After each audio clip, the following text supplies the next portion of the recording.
Whenever it comes to Turo, there is an endless number of ways you can start to grow and scale a business. And today we're going to be talking to an experienced Turo host out of Las Vegas, and his name is David Army. You see, David has grown his Turo fleet using both the traditional model of owning your own vehicles and renting those vehicles out, but he also has a fleet consisting of cars that he manages for a group of investors. And so today we have the pleasure of sitting down with David. We're going to be digging into his fleet, how he manages his fleet, how he got started, and how you could potentially use this investor management style to get into the game of Turo, either as an investor or as a manager. And so without further ado, let's get this started, and I'd like to welcome David to the channel. All right, so first off, I want to thank you for being here. I'm super excited to have this conversation, and I think that you can provide a ton of value to myself and my audience. And so I'd love to kick things off and give you some time to, one, talk about yourself, talk about your fleet, and how you got started with Turo. Definitely.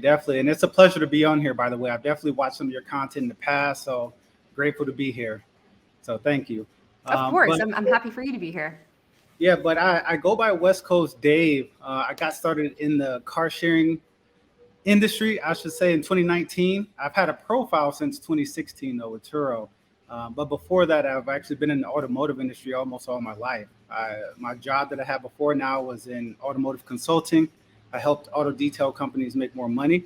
And then that's how I got started. I bought a car for that ended up being a car I used in the car sharing fleet. So now I've grown from one car to 6 figures in assets and a 6-figure rental car business that I'm really proud of. Very cool. And so you had mentioned that your profile was started in 2016, and then when did you get your first car in 2016 as well? I did not. So I started in 2016 because the job I had when I was doing consulting with the detail companies, one of my clients for that actually came in and she said, "Hey, I want to come out to your training program to learn how to detail cars, to detail my own cars for my fleet of rental cars." And in 2016, I never heard of it, right? So I'd never heard of it. And I was like, "What are you talking about?" It's like, "Oh yeah, I rent cars out on Turo. So I want to be able to do ceramic coating on my cars, help protect them." So right when she said that, I downloaded the app. And this was in 2016. Makes sense. Yeah, so I never used it. I just downloaded it to see the back end process, see what it was all about. And then in 2019 was the first time that I actually took that step and tried. Okay, very cool.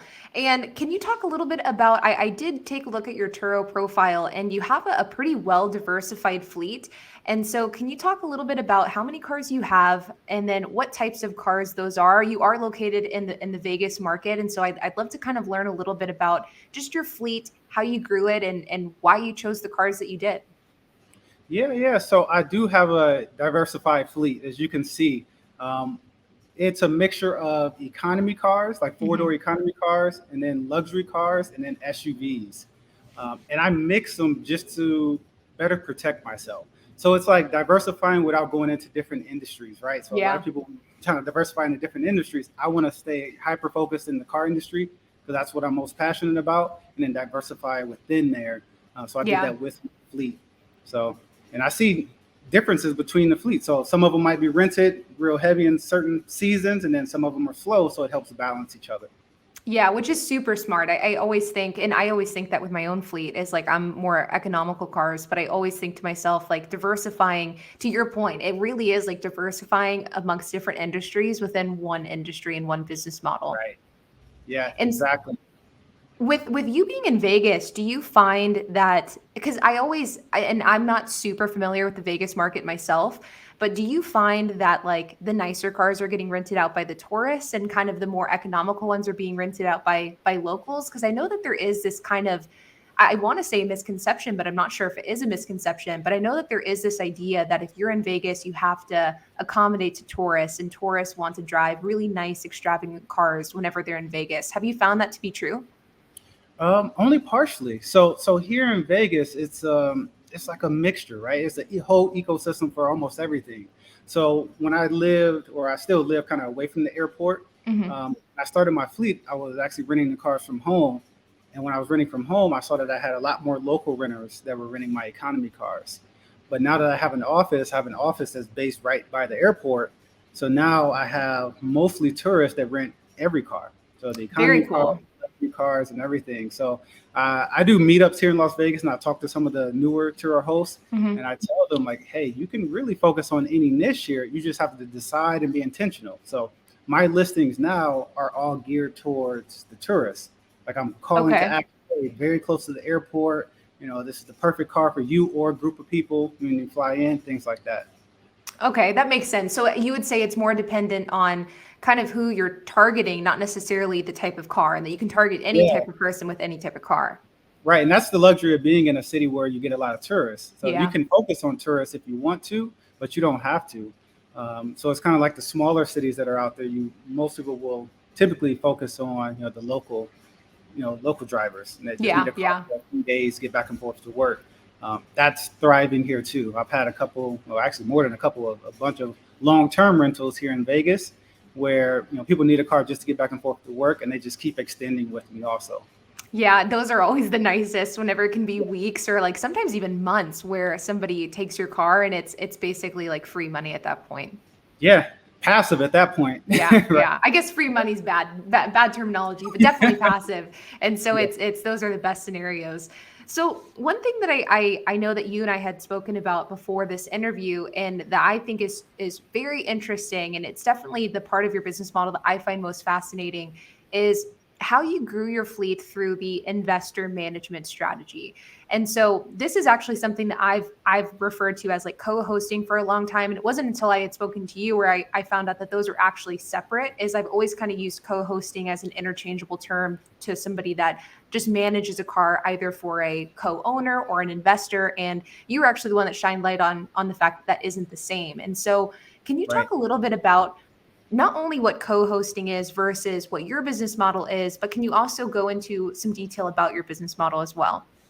Yeah, definitely. So the main difference between co-hosting and what I do, which I call management, is when it comes to co-hosting, that's usually two people involved. So two people will be able to have full access to that listing, to that vehicle, and actually both contribute to renting Mhm. it out. Maybe one messages with the renter, schedules, one does the deliveries, things like that.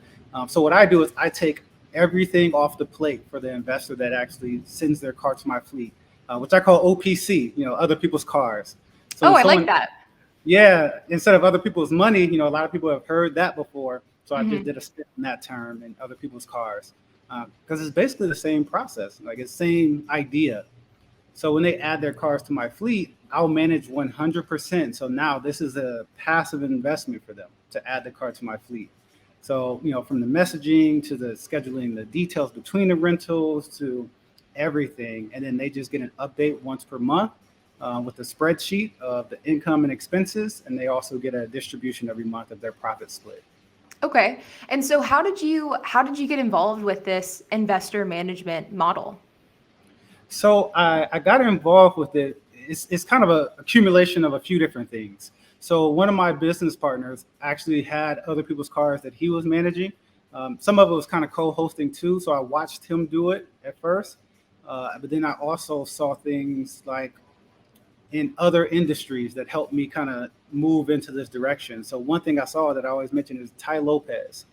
Ty Lopez, when he came out with one of his training programs, it caught my attention because he did an Airbnb management training. And I don't know Okay. if a lot of people remember that or not, but basically he was I training do. people how to manage Airbnbs where you didn't have to own your own property, you didn't have to own the Airbnb. I was like, that's interesting. If I can apply that to this industry, the car industry, I could just do the same thing. And that's exactly what I did. Okay. And what is the breakdown of the fleet that you have now? How many cars do you have total? And then how many cars of those are ones that you've owned and then ones that you own and then ones that are investor cars? So I have in total, I have 20 cars. Two of those cars are personal cars that I don't rent out. Hmm. And one of them I sometimes drive, so it's not always available. So about Okay. 17 are usually available all the time on the fleet. And of those 17, four of them are OPC, other people's cars. Okay. And how did you get how did you get that first investor to either was it like a connection that you had or was it just like kind of like cold calling? Can you talk us through how you got that first investor and then even how you got the ones after that? Yeah, so back in January of 2021, I made a decision to get more invested in social media and post more Hmm. about what I was doing. because I figured I'll connect with more people just from mentors I was talking to at the time. They was like, hey, there's a lot of positive going on here. So I started doing that. And then people actually started reaching out to me about it. Like every so often, someone would ask me about adding a car that I would just, rent out for them. And I was telling people no because I had a job and I just didn't have time. So, Mhm. which is crazy to me. I'm like, okay, if I would have just started accepting those, right, where would I be Yeah. now? But fast forward, once I actually quit my day job and went like all in with my entrepreneurship, that's when I started saying, hey, I'm actually accepting OPC now. And then people from social media just started reaching out to me. And that's how I got my first. Wow. They found me on TikTok and she was following me for a while, watching all my videos. So she was ready to go. Very cool.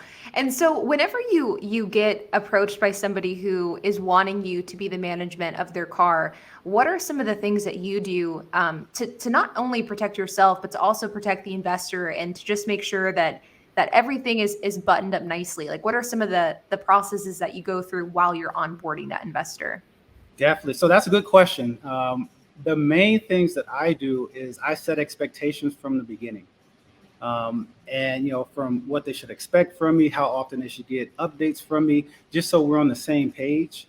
Mhm. So that's one of the main things I do. So once they actually bring the car, we do a couple things. I do intake videos so that I have full videos of the full exterior and interior of the car.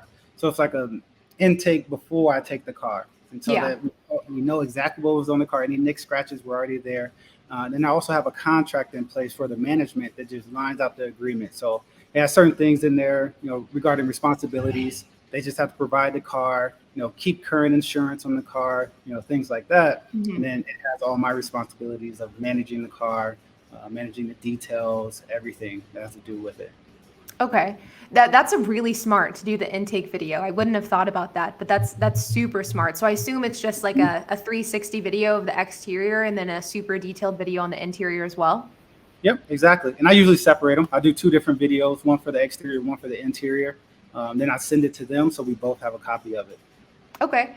And as far as the investors go, what is their like I assume it's pretty close to fully passive, but is other than that like monthly report that you send them with their earnings, do you have any investors that want to be a little bit more hands-on, or is your policy like, hey, let me do my thing, you'll get your money each and every month? Like how does that kind of investor management relationship look like?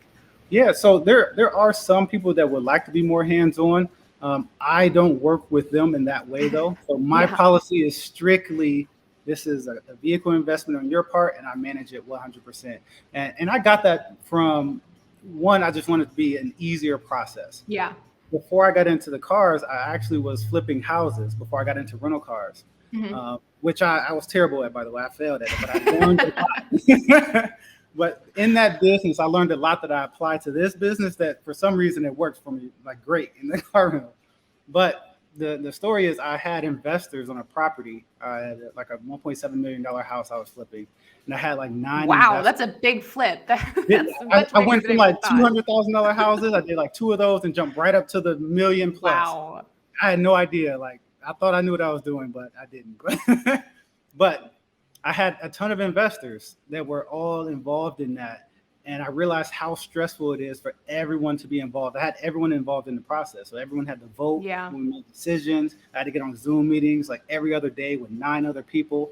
And that right there was just too stressful. And I was like, no, okay, I'm going to create a system that's already done for you. And that way I take that stress out of it. It's like creating it would be like the difference between you having a proper investor versus you just bringing on a boss is like what I would imagine would be the difference. It's like if That's you what have a it felt super like. hands, yeah, that's what that would be horrible. That's not why you're doing Turo, not so that you can get five Exactly. different bosses. Yep. And I tell everyone now, like I have a proven system that's been successful for years. I'm gonna plug your car into that system. Is there any type of cars that you don't accept? Is there like a piece of criteria that vehicles have to meet in order for you to accept them, or is it pretty much like an open kind of an open book? No, no. So I'm actually more strict than Turo is on the cars that I accept into my fleet. Yeah. So I usually accept cars that have like 75,000 miles or less. So it's like Oh the mileage. wow, so you're quite a bit more strict. Yeah, more strict. And it depends on the car. It might be a little lenient, but I do that just because of the maintenance. Like I just want to Mhm. avoid maintenance. I had one car that was older that had higher miles, and it had oil issues that we were dealing with every other week. Hmm. So to cut that out, like, hey, just want newer, slightly newer cars, less mileage to be added to the fleet. So that's for like the basic criteria. I actually do not accept supercars right now, and Is I that on the actually do. table? It is on the table. Yeah, I've had more than a handful of people that want to give me supercars to manage for them. Wow. Yeah, Really? I am surprised by that. I was too at first, and then they kept coming in. But it's from social media. People see me on social media, and Hmm. I'm like really transparent, so it helps them trust me more once we talk about it. Yeah, well, that's awesome. That's very cool. It would be really interesting to rent, like, to be the host or the manager for a exotic car. Like, I would definitely like that as a Turo host, but I would not want to be the owner of that exotic car. And so you'd be the real winner in that scenario. Right, right. Which I will be accepting those. I just don't at the moment because of certain things. Like I want an Okay. indoor space to be able to store those, and then the value. Obviously, Turo caps you at 200,000 for the Yeah. vehicle value. So commercial insurance, making sure to have that sort of stuff in place as well. Very smart. And so as far as the and you kind of touched on it with the car that had issues with the oil. I'd assume that like whenever you have maintenance or issues with a vehicle, the the the repairs just get taken out of the gross revenue. But what if a car is like either totaled and money is lost or made, or alternatively, if a car has a major repair to where it doesn't make any revenue for that month? Is that the financial responsibility of the investor? Like, how does that work? So how I have it set up is for any expenses for the car, I will pay for it and then expense it out of the revenue, out of the Okay. profit of the vehicle, up to a certain amount. And I think my contract has like 150 per month. Anything above that, I'll actually have the owner pay for it if they would like to pay and have it repaired. Okay. Because usually something like that is like previous, damage is built up, and then I have them pay for it. Yeah. So I'll pay for it, and I manage the entire process of having it repaired, transporting it to the mechanic, bringing it back here, and then we just do a profit split on anything above the expenses at the end of the month. Okay. And has there been an issue where where there has been some sort of, I don't want to say catastrophic because it seems like an overdramatic word, but for lack of a better term, like a catastrophic issue with the car where an investor is really, I would guess, like displeased or angry with what has happened, either wreck or just very severe damage? And how does that typically get dealt with? Or is for the most part the experience fairly positive? Yeah, so far the experience has been all positive. And again, I think it all comes back to the expectations that I set up front. Like Hmm. even inside my contract, it says some things could, wear and tear things could have small scratches, dings, dents, could potentially happen with your car, but you have to look at it as an asset now instead of a liability, instead of your Yeah. baby. People say, "Hey, this is my baby." It can't be that anymore. Yeah, it So, cannot. That's one thing I always talk about. It's if you are emotionally attached to a car, you should not have that car in Turo. right, exactly. And so as far as and you had mentioned how you send in the monthly reportings, as far as how you actually keep track of these individual cars that do belong to these investors, what tools do you use in order to do that? Because I know that so many hosts rely on like the Turo earnings graph quite heavily, but obviously with you that wouldn't be able to be, like, you could obviously look at it on a per car basis, but do you use like QuickBooks? Do you use any sort of tools to help you keep track of that? How does that process look like? Yeah, so I do have QuickBooks. I have an account with QuickBooks, but also my wife works on the accounting side of the business. So she has spreadsheets that she's created for OPC.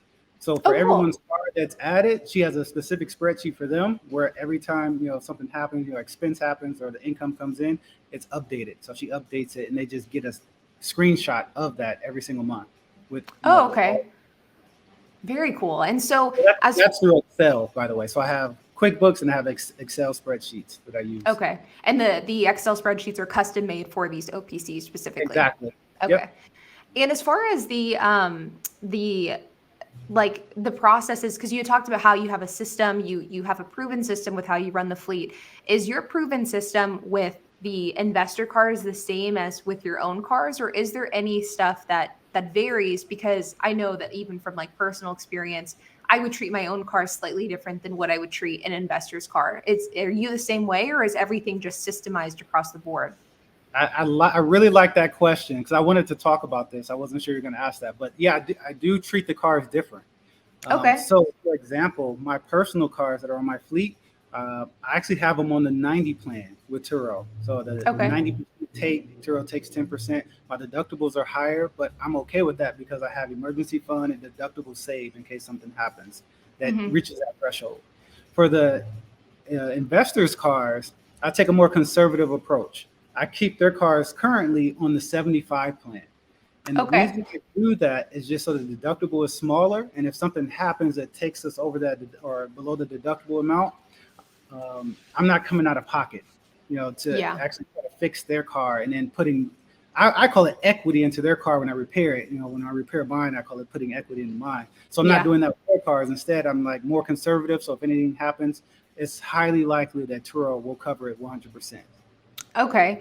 On that kind of same point is I would assume like with the 90% plan, because I know that with me with the I'm on the 80% plan myself. And so there are times where, there's dents, stings, scratches where you just kind of have to let it go. Is that a time like do you do that with your own fleet? And if those same types of dings, scratches, even if they didn't meet the 75% plan deductible, will you still get that fixed or is it just kind of viewed as cost of doing business? Yeah, so it depends on what it is. A lot of the small things, I usually just account for it as cost of doing business. Hmm. Like some of the small, dents and scratches, I'll leave them, and accept that. And then usually I'll take a period of time where I'll just have a bunch of stuff fixed at one time, like on my economy cars. Like I have Okay. dents and scratches. Like I have a dent guy that's mobile. Have them come out and say, "Hey, I got three cars lined up. Can you do all three right Smart. now?" Do it that way. Yeah. So um, that's really important for me with the 90 plan. But the reason I actually just switched to the 90 plan from the 80 plan, like you're on. And the reason I switched is I sat down, pen and paper, old school style, and just did all the math on and how often I had claims and how often I had small damage. And I realized that I was already taking that approach with the 80 plan on, not filing a claim because my deductible was 750. So I was Yeah. like, oh, if it's small, like I'm still eating that cost. So why not make more? So that's Yeah. that's what I decided. Maybe it'll bite me in the long run, but I think I did some pretty good math to No, I be think consistent. that's a smart approach. And that's what I did to go from 75 to 80 because I switched to the 80% plan within the last 6 months and it was the same type of thing. It's like it makes sense. And I'm sure at some point I'll switch to the 90 as well. And so I think that's very smart. Yeah, and I do want to point this out for people that are listening that have small Turo fleets or getting started. As you scale and add more cars, you probably went through the same thing. You can absorb more risk, so you can start to creep up the ladder in those plans. So from the maybe you start on the 60 plan, you might end up on the 80 or even the 90, which is the top one. 100%. I couldn't agree with you more. And it also comes down to like that 10% or 5% makes like extra that Turo takes from like the 75 to 80 or the 80 to 90 as you grow your fleet becomes significantly more. And so Yeah, it's even if you were to just put that money aside, of course it depends on the type of cars you have, but if you just put that money aside instead of giving it to Turo, that could almost in itself pay for a car eventually, depending on how many cars you have. And so I exactly. 100% agree. Yeah, like I did quick math, and it's like an extra 1,500 at least that I was making per month, and I was like, it makes sense to do it now. Yeah, Like yeah, per for month, that I'm sure. making switching to that 90, and that's just from the 80 to the 90. Now, if I do the math from the 75 or the 60 to the 90, it's way bigger. So if Way. a investor wants to be on the 90% plan, is that something that you're open to or is it again just like no, I don't if you're an investor, you're on the 75 and that's just the way that it is? So possibly that's actually something that I'm working on now. So I have a spreadsheet I'm working on. I've been doing the math, trying to figure out if it makes sense to offer that to investors to go into a higher plan. I just have to figure out the deductible side. Like if something were to happen, we file a claim and the deductible doesn't cover it. Do I have the money saved from the rentals? Do they have it saved? Figuring out logistics. And then how do you figure out, and this was a question that I just randomly thought of, is how do you figure out what that split is between the investor and yourself? Does it depend on the type of vehicle? Is it a blank split like across the board? You do the same thing? What does that process look like to determine that? So right now it's straight across the board for every Okay. car. Besides exotics, which I'm not accepting yet, it's going to be different for that. But I offer a 60-40 split, actually 60 in their favor, and I take Wow. 40%. management. Yeah, so it's like, and I'm doing that because it's a new concept, newer to most people, new concept, Mhm. and I wanted to draw in as many people as I could to be interested in that as I choose which cars to add to the fleet. Okay. And as far as your goals with Turo, with your fleet, and as you grow both your fleet, your personal fleet, as well as the investor side of the business, what's your kind of vision for yourself long term, as in like a year from now, 5 years from now, 10-year plus? Do you envision yourself using the investor model to get to the point where you have 100% your own cars, or do you want to kind of grow both at the same time to where you have a massive fleet? What's kind of your vision for that? So it actually is funny because I started off obviously my own cars, and I started Mhm. scaling aggressively, buying my own cars. My plan going forward now is to actually add more OPC, more other people's cars. Okay. And yeah, and it's because I realized that this is a way for me to grow and not increase my overhead at the same time versus if Mhm. I were to finance a car, increase the overhead. So I plan to expand a whole lot more with other people's cars and then start to buy more cash cars from the revenue from those to grow my fleet.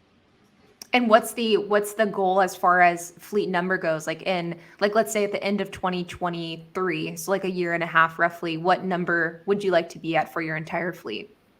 Well, for this time next year, I think it's August right now. I plan to be at least 50 cars by then. Wow. So For the grow fleet. quite a Yeah, lot. yeah, growing aggressively. Yeah. So I love this business model, like the sharing, car sharing, Airbnb, all those things. You got Swimply now where you can share your pool. Yeah. It's just a way for you to use these things you already have and make money with them. I'm gonna Yeah. grow it.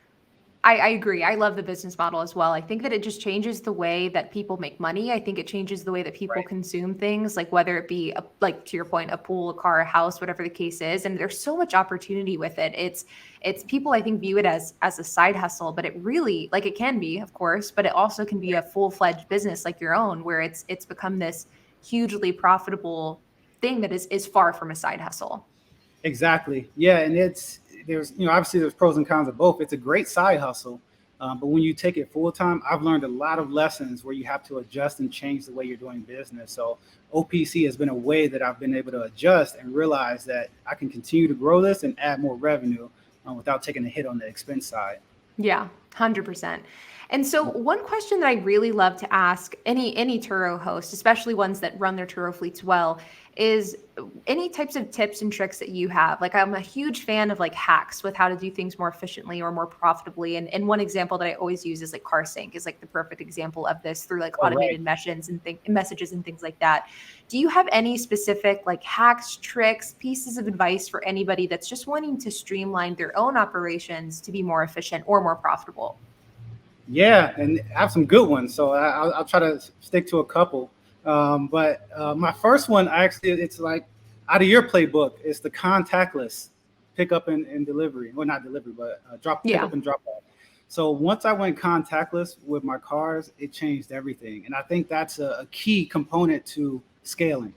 So Mhm. a big thing that I focus on is automation. Like I want to be like the best host for automation when it comes to this space. So I see a lot of people get stuck at maybe 10 cars. They get 10 cars in their fleet. They're kind of stuck there. It's kind of too much work for them. Too many cars delivering. So I automate a lot of my messages, which Car Sync. I started with Car Sync, and now I do it with Turo. Contactless pickup and drop off. And I also don't do any deliveries. This is my second hack. I don't do any deliveries for my So we have the cars. same business model because I'm the same way. I think Oh, you that don't? I it's didn't know that. no, Yeah. I never do. I think I don't I personally don't understand how people with large fleets deliver cars and still like have any sort of life outside of Turo. It will bog you down. Obviously, there's Yes. benefits and perks for it. It's going to help. It's a huge benefit for your renters. You can bring the car right to them, but it's going to slow you down dramatically. So I don't do any Yes. deliveries. It's all pickup. However, with some of my cars, especially my luxury cars, I do offer an option for me to send an Uber driver to you and bring you to my location to pick up the car. Very smart. I have never thought of doing that. And so do a lot of people opt in for that? They do. They do. Yeah.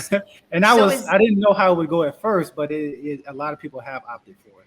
Wow. So how does that work as far as is that one thing where they like opt in for like kind of like a delivery-esque type of thing? Like, and they pay extra Right. for it, or is that a cost that you eat in order to be more hospitable? Like, how does that work from the arrangement wise?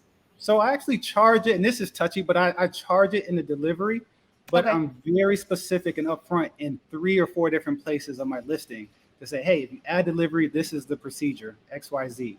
But I also lean them towards picking up. I say it's also more convenient because I'm, a couple miles away from the airport that you can pick up on your own.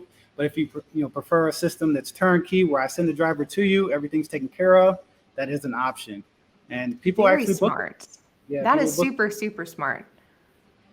I have never thought about that. And I mean, yeah, it's one of those things where, because a lot of the time it's not a matter of like getting, especially with you being relatively close to the airport. I think it would be a different story if they were driving an hour or something. But it's a lot of times it's like the pain of like logistically finding the address and then, putting it in the Uber, getting the Uber. If you're catering to older customers, they might not be super familiar with Uber. And so it's providing that service is very smart.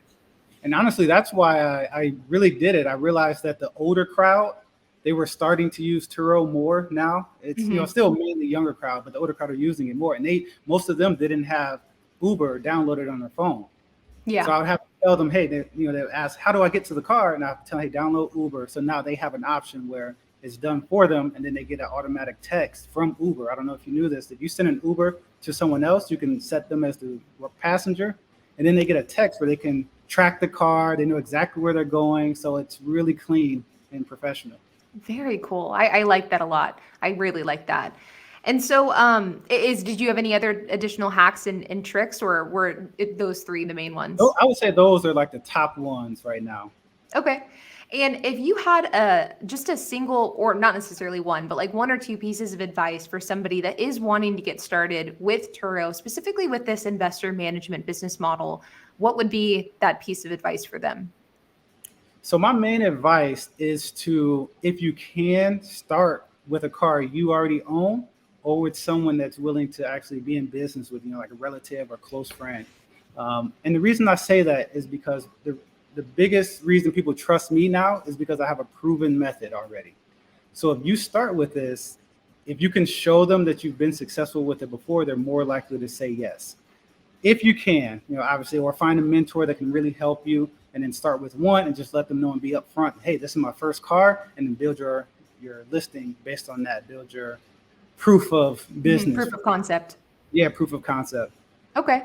And last but certainly not least is the question, and this is something that everybody always wants to know. What is your fleet doing on either a monthly or yearly basis, revenue wise, whatever figure you're comfortable with sharing? What does that look like for you? Yeah, so obviously it ranges, and I've been scaling aggressively over the past few months. I would say the average revenue is about 13 or to 14,000 per month. Okay. Uh, but it's like last month, right? When I was, with Ryan, I mentioned that I made 22,000 with my Turo fleet, It and that's, varies. yeah, I took advantage of the incentive that they had, so I was Oh, able to. okay.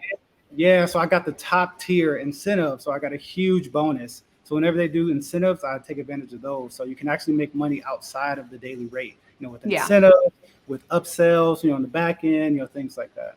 Claims, even I mean, even things like smoking claims, convenient fees, those things add up, and it can make a few $1,000 difference depending on Yep. what's going on with your fleet that month. Definitely. And speaking of claims, in most cases, I profited on claims.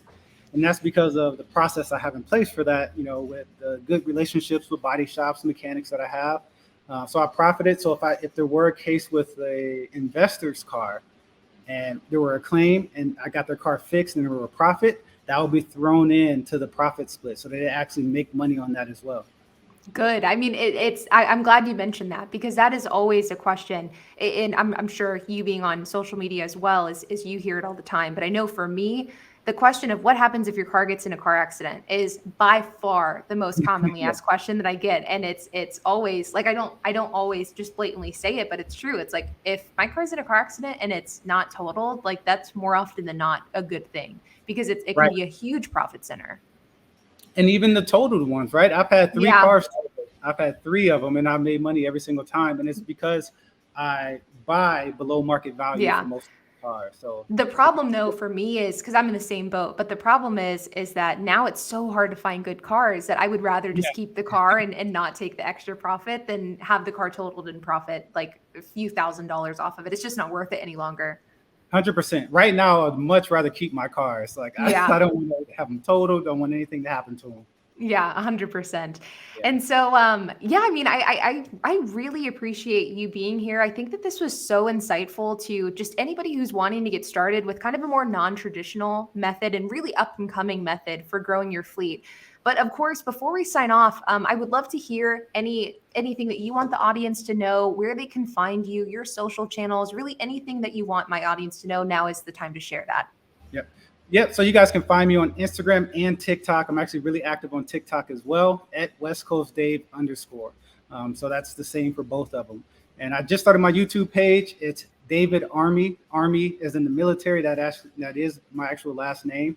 But if anyone's interested in having me manage a car for you, send me a DM on Instagram, and then we'll figure out if it's a good fit or not. Well, that is perfect. So I will link all of those links down in the description below. So everybody that wants to check out David, be sure to do so. All of those will be in the pinned comment section as well as the description. But David, it was great to have you here. I appreciate your time and the value that you've provided has been huge. And thank you for having me. It's been great. So you guys, I hope that you enjoyed this video. One thing that really attracted me to having David on the channel is the fact that he utilizes this investor management strategy to help him grow his fleet. You see, every single day I get messaged by people asking me how to get started with Turo with a limited amount of capital. And this is definitely a viable route to pursue and a viable option that you can look at if you're somebody that's wanting to get involved with Turo, but you don't have a ton of extra funds.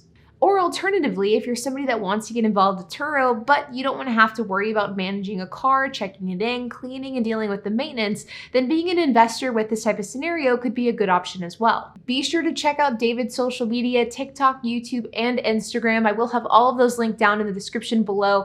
And if you guys are interested in talking to David about having him manage one of your cars for you, then make sure to send him a DM. Again, I will have that link down in the description below. But like always, you guys, I hope that you enjoyed this video. If you have any questions, comments, if you have anything to add, I would love to hear it. So make sure to leave a comment down below. And while you guys are at it, make sure to hit the like button, hit that subscribe button, and hit the notification bell. And I will see you guys in the next video.